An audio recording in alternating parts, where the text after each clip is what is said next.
स्वागत है आप सभी का न्यूज 18 प्राइम में। मैं रविंद्र सिंह आपके साथ।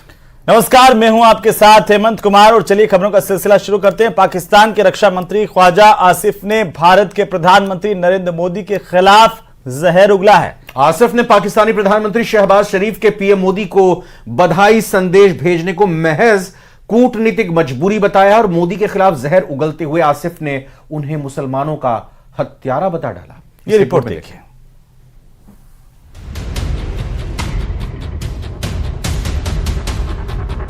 पाकिस्तान हाय हाय, पाकिस्तान हाय हाय। क्या आतंक का इलाज अब सर्जिकल स्ट्राइक पार्ट 3 से ही पूरा होगा? पाकिस्तान हाय हाय, पाकिस्तान हाय हाय, पाकिस्तान हाय हाय, पाकिस्तान हाय हाय। पूरे देश में अब यही आवाज उठ रही है कि बस बहुत हुआ, अब आतंक के सर्वनाश का टाइम आ चुका है।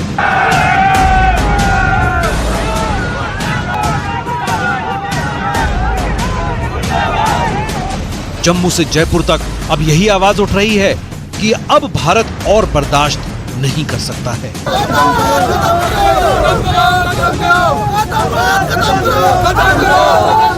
देश में आतंक के खिलाफ उठ रही आवाज सरहद पार तक पहुंच चुकी है और पाकिस्तान को भी एहसास हो चुका है कि अब कश्मीर में छिपे आतंकियों के चिथड़े उड़ेंगे तो पीओके में भी आतंकियों की कब्र खुदनी तय हो गई है।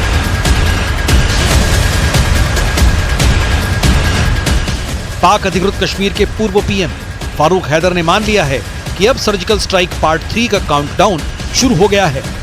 इसलिए फारूक हैदर ने शहबाज शरीफ को आगाह किया है कि वो भी अपने आतंकियों को बचाने की तैयारी कर ले।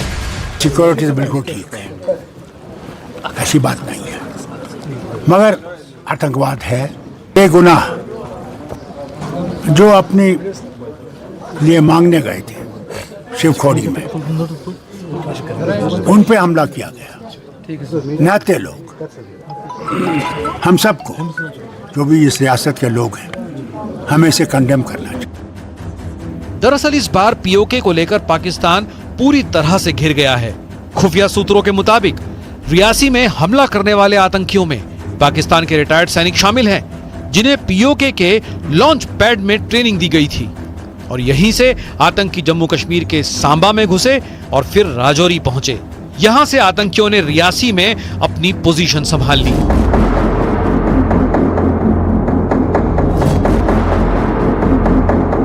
एनआईए को रियासी हमले की जांच के दौरान कई जानकारियां हाथ लगी हैं।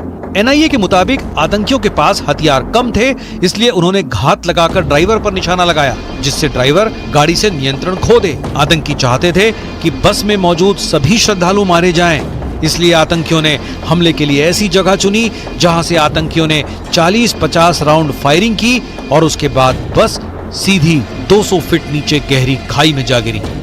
हमारे घर के हमारी औरत थी, हमारी औरत थी और हमारे सारे एक लड़का था और उसकी बहू थी, एक लड़की थी। मेरे परिवार से कोई बातचीत नहीं हो पा रही। मेरे फैमिली से 17 लोग गए थे, जो कि 4 लोग उस हमले में घायल हुए हैं, उनका भी कुछ पता नहीं चल रहा है, लेकिन हॉस्पिटल में है, इतना सुनने में आ रहा है। उनकी भी हालत सीरियस है, चारों की। पूरा मतलब एक परिवार है जो यहाँ से गया हुआ था वहाँ पर माता के दर्शन के लिए। जो भी उन्हें आवश्यक सहयोग की चाहिए वो सभी सहयोग उन्हें मुहैया कराई जा रही है। बाकी जितने 13 लोग हैं वो सभी लोग सुरक्षित हैं। टोटल 17 लोग थे ये लोग।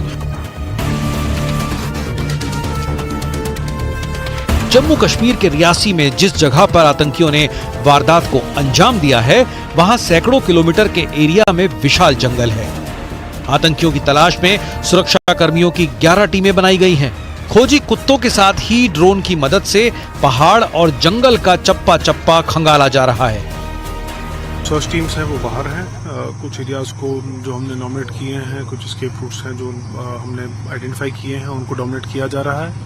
और यहाँ पे क्योंकि बहुत ही एक वुडेड, हाईवेली वुडेड और जंगल टाइप का एरिया है और पहाड़ी इलाका है, इसमें हमारी जो इंटेल लीड्स आ रही हैं उसके चलते हमने 2 एक्सीज पे आज 11 टीम्स का इस्तेमाल किया है और उनको इस एरिया में फैलाया हुआ है। रियासी में आतंक के गुनहगारों का हिसाब होने में कुछ ही वक्त बचा है। सेना के जवानों की गोलियां आतंकियों का सीना चीरने के लिए तैयार हैं। ड्रोन की नजर से आतंकी कब तक बच पाएंगे, उनका खात्मा तो तय है। राजधानी जयपुर से बड़ी खबर आ रही है, जहां पर हरमाड़ा थाने के सब इंस्पेक्टर को रिश्वत लेते हुए ट्रैप किया गया। 40,000 रुपए की रिश्वत लेते सब इंस्पेक्टर को पकड़ा गया है। तो भ्रष्टाचार निरोधक ब्यूरो की बड़ी कार्रवाई और घूसखोर सब इंस्पेक्टर अब एसीबी की गिरफ्त में आ गया है। एसआई सोनू राम से रिश्वत की रकम एसीबी ने बरामद कर ली है। फिलहाल इन्वेस्टिगेशन जारी है। एसीबी की तरफ से लगातार कार्रवाई प्रदेश भर में की जा रही है और इसी कड़ी में राजधानी जयपुर में हरमाड़ा थाने के सब इंस्पेक्टर को रिश्वत लेते हुए पकड़ा गया है। 40,000 रुपए रिश्वत की भी बरामद की गई है। एसीबी की गिरफ्त में यह घूसखोर सब इंस्पेक्टर अब आ चुका है। तो वहीं राहुल गांधी के खटाखट वाले वादे को लेकर के कांग्रेस दफ्तरों में विरोध प्रदर्शन हो रहा है और अब आम आदमी पार्टी के वादे पर भी बवाल शुरू हो गया है। महिलाओं को 1,000 रुपए देने का वादा पूरा न करने पर दिल्ली में जमकर बवाल हुआ। महिलाओं ने प्रदर्शन किया। इस रिपोर्ट में देखिए। क्या इंडी गठबंधन ने महिलाओं को गुमराह करके वोट ले लिए? क्या गठबंधन के नेताओं ने वोटों के लिए झूठी कहानी गढ़ी? चुनाव के बाद कई जगहों से ऐसी तस्वीरें आ रही हैं जहां पर महिलाएं विरोध प्रदर्शन पर उतर आई हैं। पहले लखनऊ और बेंगलुरु से ऐसी खबर है जहां पर कांग्रेस ऑफिस के बाहर बड़ी संख्या में मुस्लिम महिलाएं इकट्ठा हो गई थी और वे राहुल गांधी के खटाखट वाले चुनावी वादे को पूरा करने की मांग कर रही थी। अब खटाखट पार्ट 2 को लेकर आज देश की राजधानी दिल्ली में महिलाओं ने विरोध प्रदर्शन किया। इन महिलाओं का कहना है कि आम आदमी पार्टी ने चुनाव जीतने के बाद उन्हें हर महीने 1,000 रुपए देने का वादा किया था और अब वे उस वादे को पूरा करने की मांग कर रही हैं। ये तस्वीरें जरा देखिए। आम आदमी पार्टी के नेता और दिल्ली सरकार में मंत्री आतिशी के घर के बाहर सैकड़ों की संख्या में महिलाओं ने विरोध प्रदर्शन किया। ये विरोध प्रदर्शन दिल्ली महिला मंच की ओर से किया गया।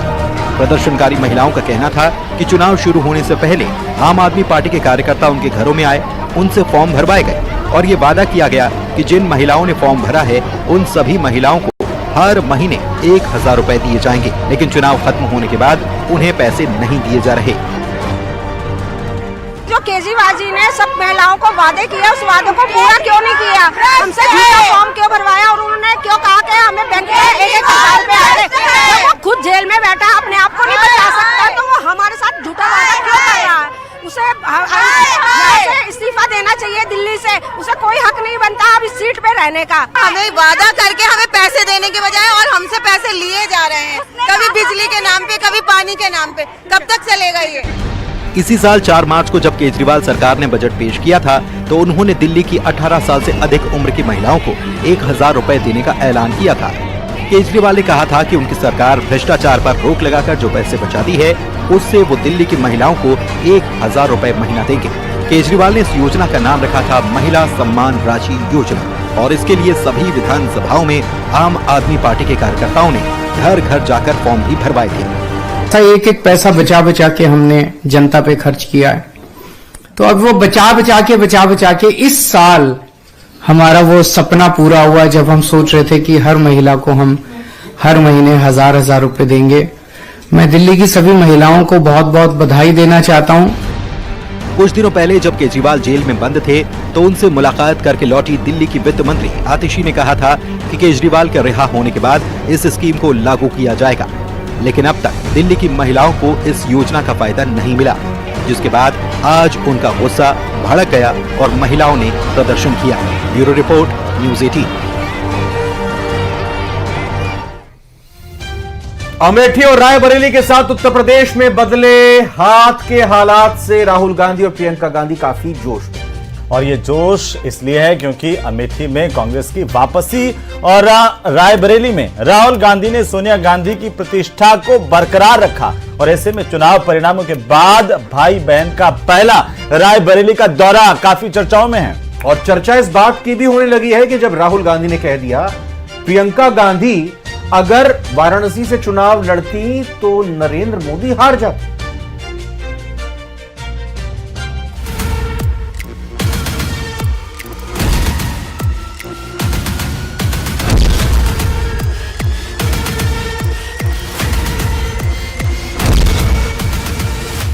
उत्तर प्रदेश में जब हाथ के हालात बदले, बिछड़े कांग्रेसी जब साथ आए, तो चुनाव परिणाम का जोश राहुल और प्रियंका के चेहरे पर झलकने लगा कि यहां से, अवध से, पूरी यूपी में और पूरे देश भर में ये संदेश आप लोगों ने भेजा कि हमें एक समर्पित, एक सच्ची, एक साफ राजनीति चाहिए अपने देश में।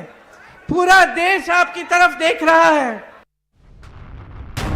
इस चुनाव में प्रियंका गांधी और राहुल गांधी ने जिस तरह से अमेठी में चुनावी चक्रव्यूह की रचना की, रायबरेली में जिस तरह से दांव खेला, उसने अच्छे अच्छों को सोचने पर मजबूर कर दिया। और दोनों भाई बहन की जोड़ी ने न सिर्फ अमेठी में वापसी की, बल्कि सोनिया गांधी की प्रतिष्ठा को बखूबी बरकरार रखा।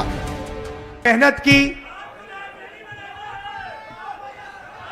2-2 घंटे सोकर जो मेरी बहन ने रायबरेली में चुनाव में काम किया, उसके लिए मैं दिल से धन्यवाद करता हूं प्रियंका का और आप सबका।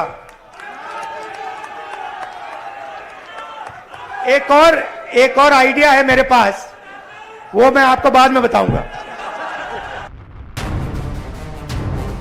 उत्तर प्रदेश के बेहतर चुनावी परिणाम के लिए राहुल गांधी बार बार प्रियंका गांधी को श्रेय दे रहे हैं और रायबरेली की धरती से पीएम मोदी पर सीधा हमला बोल रहे हैं। राहुल गांधी ने कहा, अगर मेरी बहन प्रियंका वाराणसी से चुनाव लड़ती तो मोदी 2.5 लाख वोटों से हार जाते। और सिर्फ अयोध्या में नहीं भाइयों और बहनों, सिर्फ अयोध्या में नहीं, वाराणसी में जान बचा के निकले हैं प्रधानमंत्री। और मैं आपको कहता हूं और बहन से कह रहा हूं, अगर ये लड़ जाती वाराणसी में, अगर ये लड़ गई होती, तो आज हिंदुस्तान के प्रधानमंत्री 2-3 लाख वोटों से वाराणसी का चुनाव हार जाते। चुनावी परिणाम के बाद राहुल गांधी और प्रियंका गांधी का ये पहला रायबरेली दौरा था। इस दौरान उन्होंने कार्यकर्ताओं से आह्वान किया कि वो इसी तरह लड़ाई लड़ते रहें और देश की राजनीति के जो प्रमुख मुद्दे हैं उन्हें उठाते रहें। लेकिन इस दौरे के बीच सबसे बड़ा सवाल यही है, आखिर राहुल गांधी वायनाड और रायबरेली में किसे चुनेंगे, क्योंकि दोनों लोकसभा सीट पर उनको जबरदस्त जीत मिली है। ऐसे में रायबरेली के आसार ज्यादा हैं, क्योंकि रायबरेली 2004 से सोनिया गांधी की संसदीय सीट रही। सोनिया के राज्यसभा जाने की वजह से सीट खाली हुई। सोनिया गांधी के कहने पर राहुल ने रायबरेली को चुना। राहुल गांधी रायबरेली सीट अपने पास बरकरार रखेंगे। वायनाड से प्रियंका या लोकल नेता को मौका संभव। वहीं दूसरी तरफ यूपी कांग्रेस की पॉलिटिकल अफेयर्स कमेटी की बैठक में प्रस्ताव पास किया गया है कि राहुल गांधी को रायबरेली सीट से ही अपनी सदस्यता बरकरार रखनी चाहिए। यानी राहुल गांधी रायबरेली तो प्रियंका गांधी वायनाड में मोर्चा संभाल सकती हैं। Bureau report, news 18।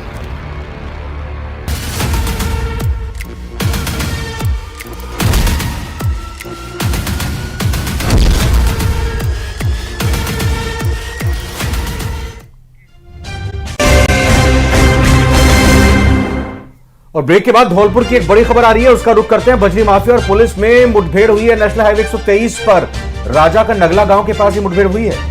तो बजरी माफिया की पुलिस के साथ मुठभेड़ की बड़ी जानकारी, जहां पर 2 बजरी माफिया को पुलिस ने दबोच लिया है। दोनों बजरी माफिया घायल हो गए। फायरिंग की भी जानकारी मिल रही है और दोनों घायलों को अस्पताल में भर्ती करवाया गया। सेपोई थाना इलाके की घटना बताई जा रही है। इस वक्त की सबसे बड़ी खबर धौलपुर के इलाके से, जहां पर बजरी माफिया और पुलिस की टीम में आपस में मुठभेड़ होने की जानकारी सामने आ रही है। इस दौरान बजरी माफिया 2 लोग घायल हुए हैं।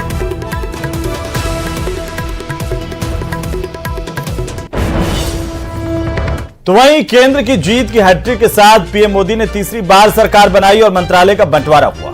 बिहार से उत्तर प्रदेश के बाद दूसरे सबसे ज्यादा 8 मंत्री बनाए गए। विकास की रफ्तार को गति देने का दावा केंद्र सरकार कर रही है, लेकिन विपक्ष की तरफ से तंज कसा जा रहा है। दरअसल तेजस्वी यादव ने कहा है कि पीएम ने मिनिस्ट्री के नाम पर झुनझुना थमा दिया, जिस पर सियासत तेजी से गर्म है। एनडीए नेताओं ने तेजस्वी पर पलटवार करना भी शुरू कर दिया है। रिपोर्ट देखिए।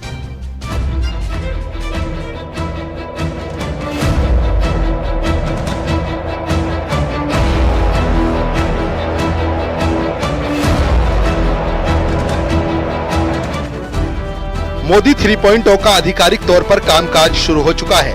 कल देर शाम मंत्रालयों का बंटवारा हुआ और आज 71 मंत्रियों ने अपने अपने दफ्तर जाकर जिम्मेदारी ले ली। यहाँ सरकार अपने काम पर लगी और वहाँ विपक्ष अपने काम पर। मंत्रालय का बंटवारा विपक्ष को पसंद नहीं आया। उन्हें बीजेपी के घटक दलों की अचानक चिंता सताने लगी और इसीलिए हमलों और तंज का दौर तेज हो गया।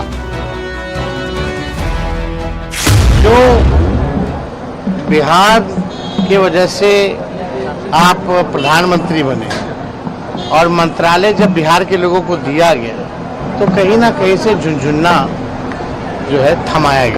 ना नीतीश कुमार जी को बड़ा मंत्रालय मिला है उनके पार्टी को, और ना चंद्रा बाबू को बड़ा मंत्रालय। रेलवे मांगते थे, लोकसभा का स्पीकर मांग रहे थे, कोई बोल रहा है अब फाइनेंस मिनिस्ट्री मांग रहे। क्या मिला क्या आप देखिए ना, आप मुझे बताइए उनके पोर्टफोलियो क्या है। कुमार स्वामी को मिला है मोस्ट रिजेक्टेड पोर्टफोलियो, क्या हेवी इंडस्ट्री मिला है। किसी को कुछ नहीं मिला है, बीजेपी ने आपस में बांट लिया है सब। दरअसल नतीजे आने के बाद से ही मनचाहे विभाग के लिए जेडीयू और टीडीपी बीजेपी पर दबाव बना रही थी। दोनों ही पार्टियां अहम मंत्रालय चाहती थी, लेकिन ऐसा नहीं हुआ।